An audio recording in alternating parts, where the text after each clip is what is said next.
Welcome to the Hive, and today we're going to be talking about how we build back better. We're going to be talking about some thoughts around how organisations can really start that debate and start thinking about how they can make the future a better one for everybody. I think the biggest challenge from my perspective is that we are not going back. We're not going back to normal. We are going forward from where we are. And I think there's been some really interesting discussions already started about how we can build on what we've done that's been good, and perhaps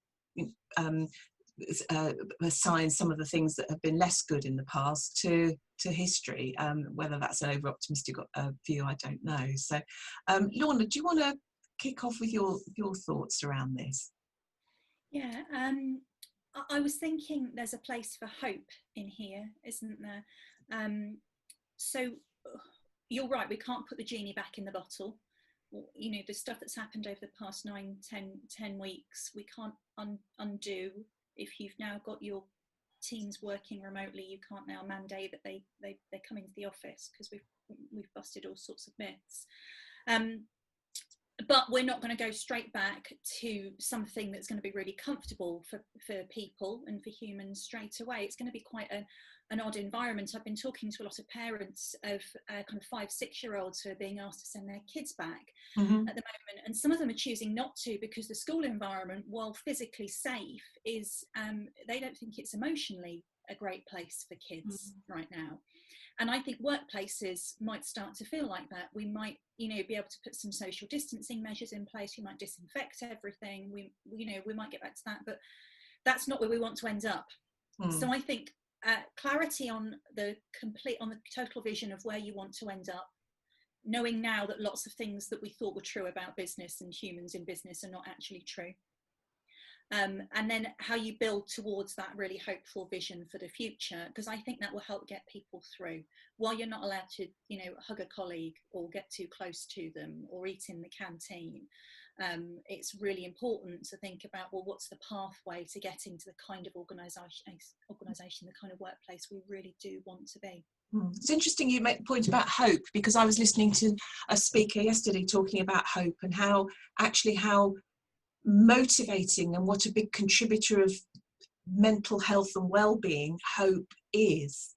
And we need to have that hope. And actually, coming back to our very first Hive, where we talked about the role of leaders and their need for emotional intelligence, actually good leaders can either position hope with their people that is seen as unrealistic and unachievable and therefore sort of defeats the purpose, or if they're effective leaders, they can set out hope that is achievable and a future that is deliverable, and that will really galvanise and motivate and encourage, but also contribute to their people's overall well-being. Well, think about I know we bang on about her Jacinda Ardern, and she's always hopeful, and she did that amazing thing this week where an earthquake happened and she just went, oh well. But also, if you think about Barack Obama, his election message of yes we can is a message of hope.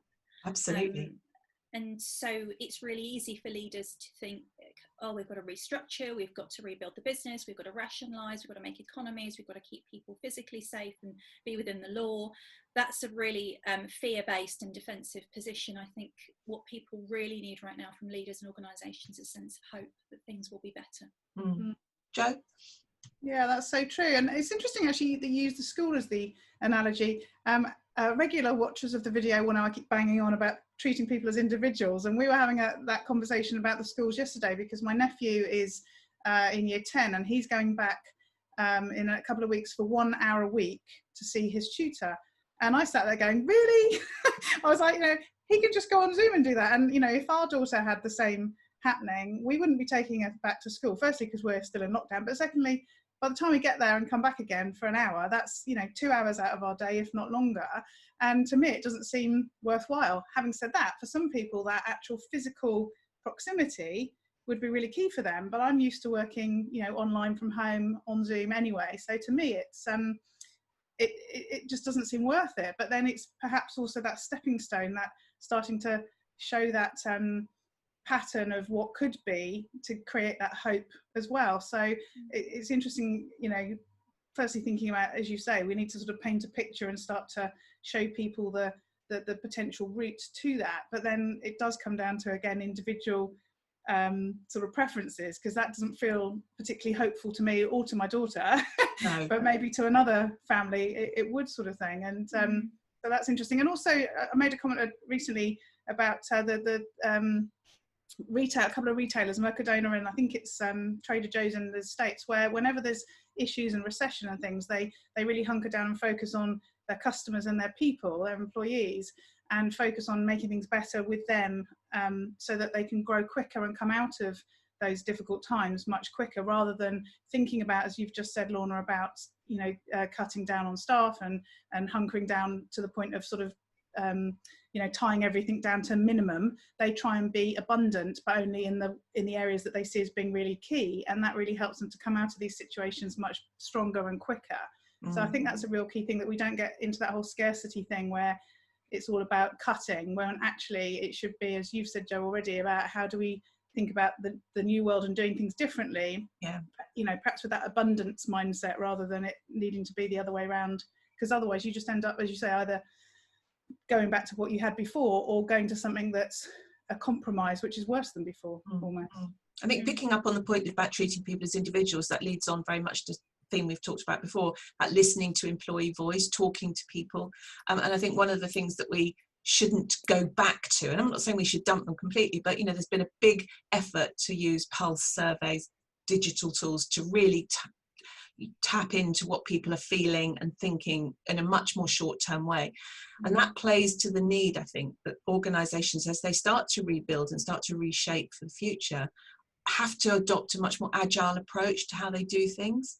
The annual or biannual massive survey with lots and lots of questions that takes weeks, months to respond, if ever, has its place. But actually, when it comes to thinking about how we can experiment with things, how we can try things out, how we can assess what's working and what's not, vital that we listen to employee voice through that. It's vital that we continue to use digital pulse tools, vital that we recognise the individual needs of individual people and individual teams and individual communities as well, actually.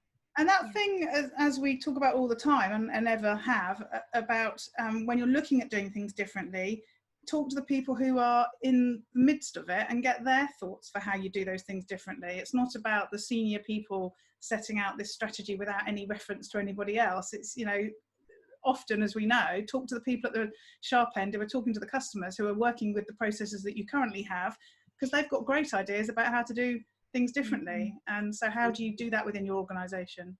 Absolutely, yeah.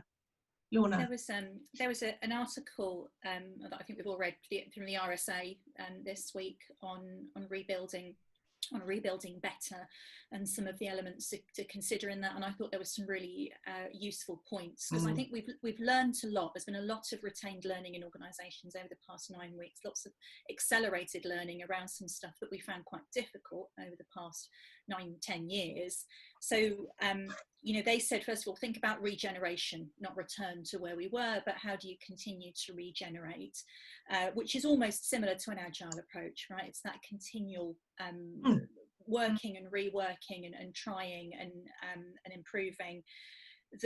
The idea of complexity and systems, I think, has just blown up now. That idea that we can do something quite singular and linear and vertical and it will have an impact has just kind of gone, because this is a complex problem. Interconnectivity of our world.